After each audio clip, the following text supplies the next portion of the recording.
See, all human beings have a mind, and this mind is nothing but fear. Not that the mind experiences fear, the mind itself is fear. The reason being, the mind is there because there is a self. This self is really not existent, and it is aware of it. Deep down it is aware of it, that it doesn't really exist, but it wants to exist. So it's more like a thief in a house who's trying to hide all the time, trying to protect himself.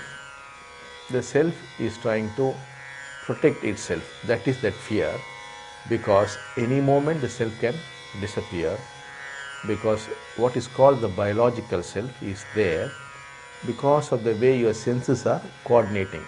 Actually, when you are seeing, you do not hear. When you hear, you do not see.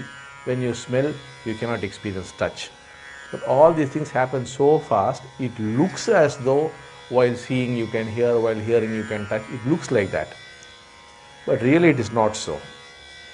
If by any chance this were to slow down, you will see the self is gone.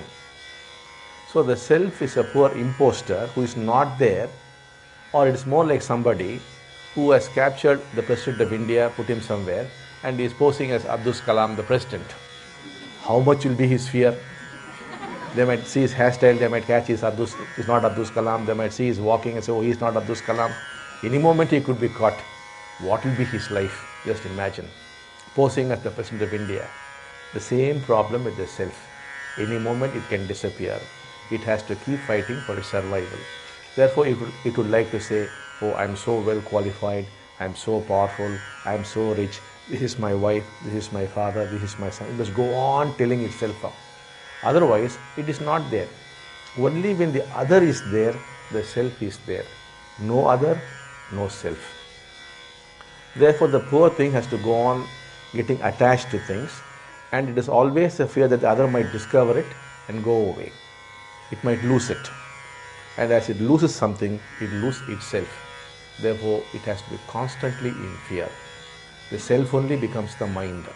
That's why I said the mind itself is fear. We cannot transform the mind. The mind is untransformable.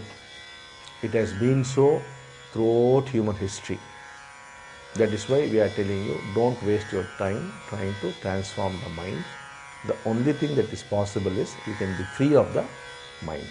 Let it be, that's all. Don't waste your time transforming it.